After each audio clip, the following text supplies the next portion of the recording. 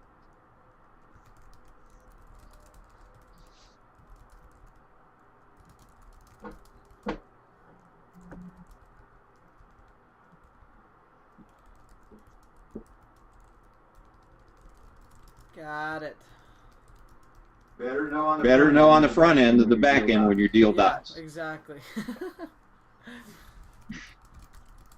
So in other words, Gil, that should be a red flag. Because most wholesalers either have cash or a credit line, which is access to cash, and they're in a position to write a check to close. When you got that deal, it's no problem. Set it up whatever way you want to do it, or whatever way the laws require in your state. But as long as the end buyer has access to cash and they're coming in with cash to closing, no problem. But as soon as you hear that they're borrowing the money from a local bank or mortgage company, and the local bank or mortgage company, is going to hire an appraiser to come out and appraise the property, that's a big red flag. That means my deal could be killed at the end of this, so I better make sure that the lender's on board with the whole structure on how we're doing this. Nice. I haven't, even on some of the wholesale deals that we've seen lately, they're still all cash. They might be using private money, but nothing from a traditional lender. And I mean, that just... Yellow, red flag. I mean, red flag for most people, yes, definitely, because they can scrutinize your deal. If the numbers are good on it, your ideal cash buyer would have funds ready to go. It's a cash deal, and keep it simple, right? Keep it simple. If you're part of our, if you're already in group coaching anyway, you do have access to cash buyers lists. Put in a request in the forum so we can send you one or post one there. That way, if you need to refresh your buyers list, we recommend you refresh it every 45-60 days. Try to add about 3 to 5 new contacts on there for backups, relationship building, and long-term purposes. What are some of the other questions coming your way there, Bill? Let's see. There was a question actually on the forum this morning. What the question was is number one, they were asking about talking about rent credits, and I'm recommending to everybody that they cease using rent credits because rent credits are one of the things that makes it look like a regular sale and not a lease option. Under the new Dodd-Frank law and under the IRS guidelines, rent credits make it look like it's some sort of a sale. And so many attorneys and many investors that are sophisticated are recommending that you no longer use rent credits. Just eliminate them. and so I've stopped using them in my business, and all of my students are doing the same because they're just under too much scrutiny. Because if they construe that your lease option is a sale, it's going to cause all kinds of problems for the seller and everybody else. So people are recommending that you no longer use rent credits. All the attorneys nationally that I respect are all saying the same thing. So you make a decision in your own market, in your own business, as to whether or not you want to continue using that. But just understand that it's you're creating a lot more risk in your transactions if you're using rent credits because of Dodd-Frank. Dodd-Frank Act has changed everything. So that was one of the questions, and let's see, what was the other one? I think that was it. I think that's the only one that really was of real importance. So I did a post up on the up on your foreign Gil. So I think the other Gil had asked a question about that, and I did a post on there, so people can look on the forum, and I put a link to an article and stuff like that that talks about that in greater detail. Back to you. Let me go ahead and add that link. Somebody was inquiring about a marketing question that had come in about Google Voice. And so they seem to be having a lot of trouble trying to set up a Google Voice account. And nowadays, that can happen. You might be trying to get area codes in markets that you are not specifically located in. So if I'm in California trying to set up a Google Voice, let's say in Kentucky or Miami, Florida, those things may prevent you from getting a Google Voice account, especially if you had already set up multiple ones before. I recommend you clear your cookies clear your internet cookies in all your browsers. Turn off the modem, unplug it, plug it back in, turn it back on, and hopefully that'll refresh your IP, or at least remove any cookies that's preventing you from signing up for that new Google Voice account. Also, if you've been trying for the last hour and a half, I say stop and just try it back tomorrow. You might be trying to set up an account when their systems are upgrading or the servers are all backed up. We like to set up our accounts really early in the day, like 6-7 o'clock. That's what time our marketing team jumps online and starts doing some of our online activity, and that seems to help as well. But we are still able to set up these accounts. If you are having trouble, try doing those steps to see if that'll help get your accounts up and running. This is the post right here that Bill was talking about. So I'm just going to put a date on here, 7/8/14 session. Check out the replay on how this one does apply, right? So it is relating to seller financing deals. Some of these questions we did address on a previous session. But let me get that into the notes here as it pops up. And we got one last question here that we can jump into.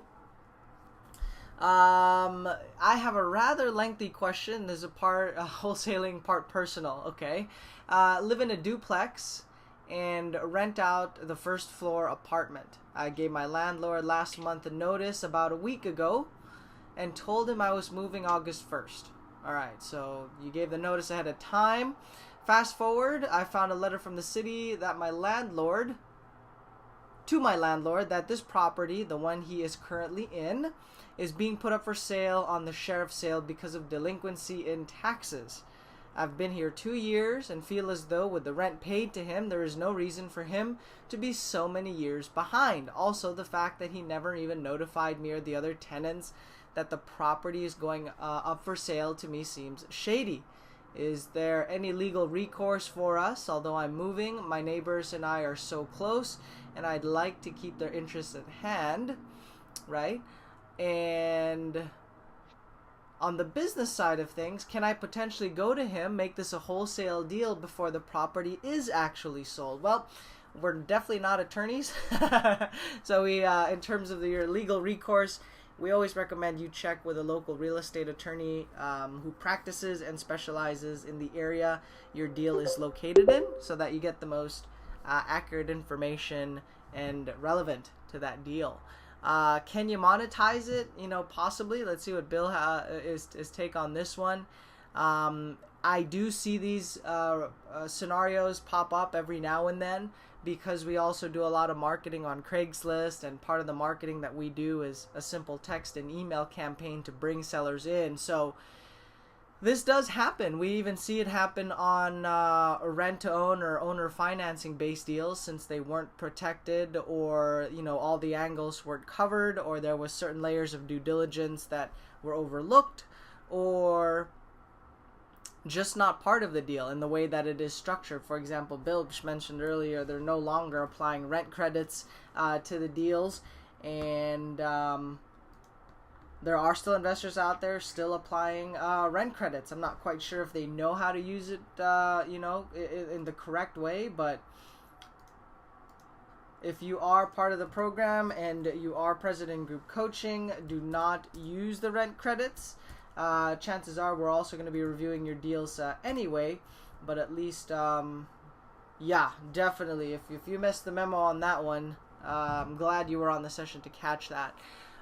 So yeah, it does happen, and I mean, the landlord who you were paying the checks to, they could have been, they thought they were putting the money where it's supposed to go, but apparently there was somebody else that was holding on to the checks or holding the payments, and said they did, that they deposited, but they didn't. That's happened before. There could have been a medical or an emergency, but 2 years back, there could be foul play. That I don't know, right? I mean, unfortunately, that's one of the things that can happen there. Bill, you guys are talking to some Craigslist leads and from ForSaleByOwner.com sites. Are you coming across any similar scenarios on, I've been living in this place and now they're trying to sell it. We thought we were making payments on time. This is a great shock to us. Well, yeah. I mean, usually most investor loans on houses, duplexes, etc., are not usually escrowed.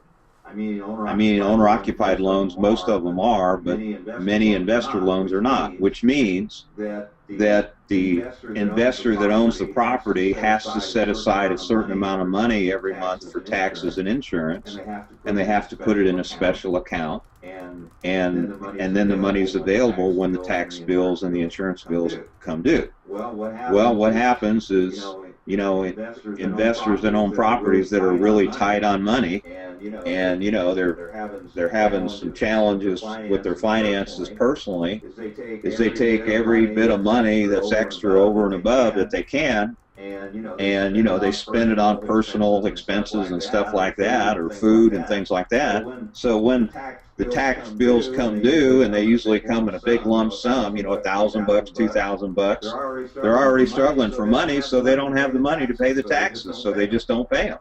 And then, I'll get the money later, and they tell themselves, and then another year comes around, and now they're 2 years behind on their taxes.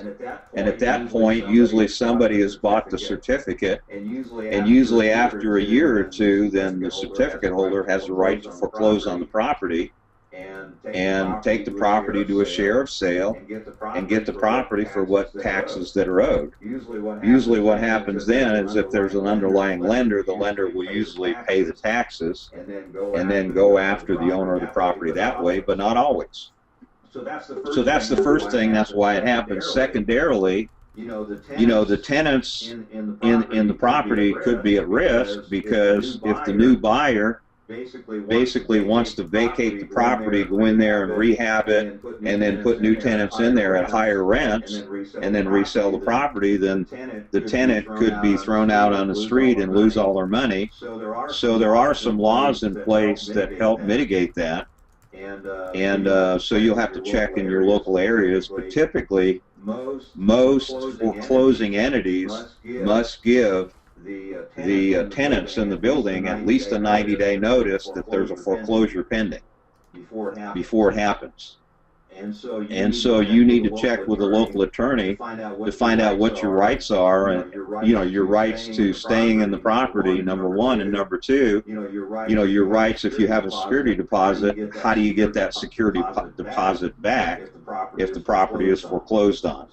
So again, like Gil mentioned, you need to get some legal advice as to how the laws work in your particular state or jurisdiction, so that you know what your rights are as a tenant that when a property is being foreclosed on. Back to you, Gil.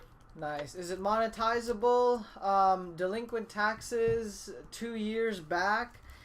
Without going into too much detail, Bill, but is this a lead that you would still work or attempt to monetize? And maybe, one practical way to take a closer look at this to determine if it's a good deal or if they can still monetize this lead right here.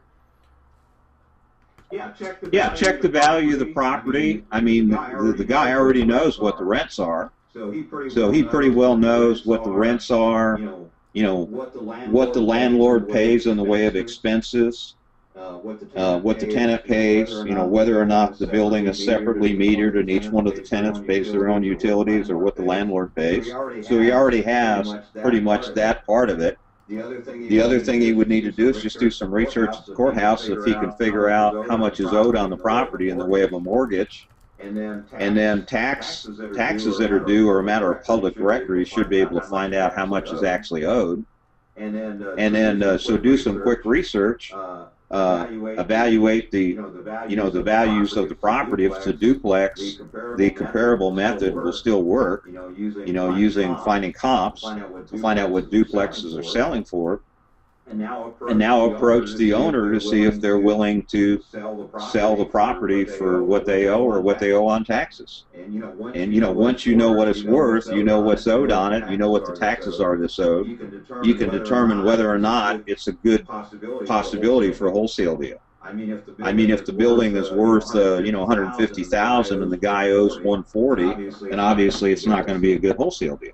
And it could be, another kind of deal, but it's not going to be a good wholesale deal. Where if the guy, it's worth $150 and the guy owes, $40 on it, then that could be a great wholesale deal, and you could go ahead and maybe cut a deal with the guy, make an offer to buy it at a really good price, and then as part of the closing, once you have a solid contract and you got a solid deal, you could go ahead and put the money into escrow and have the taxes paid right out of escrow or right out of the closing, and stop the foreclosure, and then go ahead and finalize the deal and get it closed, or get it assigned and wholesale to a cash investor. Back to you, Gil. Nice. So, yeah, I was looking at some of the comments. I mean, do you think it's foul play? I mean, I don't know. Tough to say, right? Not too many details.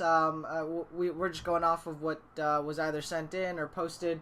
So they don't really say, but I mean, it's about 2 years running, right? And it sounds like they actually know the owner. They've been making checks and payments out to them directly. I kind of imagine somebody coming by every month and they talk on the front yard and they hand over a check. So 2 years now, I would try to find out what the story is there, right? There could have been, if there was some foul play, I mean, I don't think they would try to stick around for that long. I mean, most of these, at least the really shoddy, dubious deals we've seen, it's from people that are in the market and then gone, right? I mean, they'll take off. This guy's about 2 years still collecting payments on it, and it sounds like the neighbors also have been able to interact with the landlord. So definitely worth the conversation. If you don't have any higher priority leads or sellers with greater motivation, this might be the best thing you've got to work with right now. And so pursue it to the best of your ability, move it forward. The steps are going to be the same on any traditional wholesale deal. You would still have to find out what the numbers are, repairs, what the property's worth.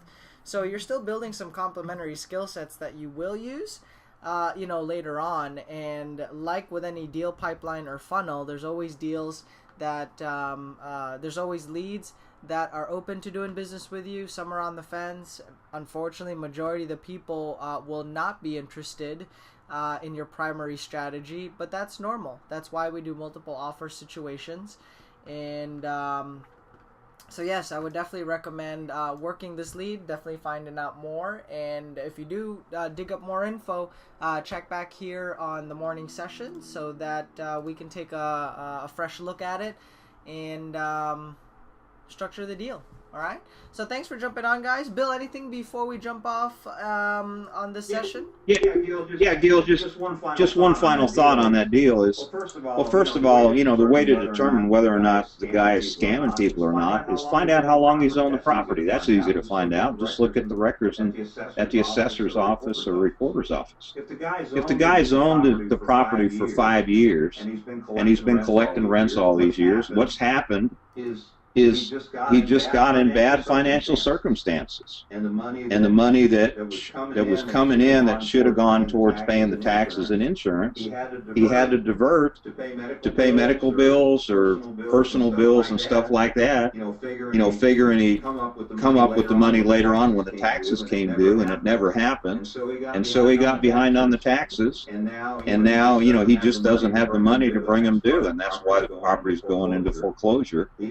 He didn't do it out of malice. He did it out of necessity. And that's usually what happens. Back to you, Gil.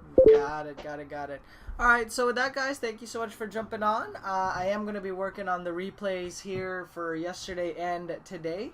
We will get that posted here on the site. Just to remind you all, there are notes, okay? So click on the notes tab and you'll be able to check out the notes, any questions and topics that were covered during that scenario. And the video replay is on there as well. If you're not already on our list, you can go ahead and sign up, stay on top of some of the latest updates. July 27, 28, it looks like we'll be doing a workshop in San Diego.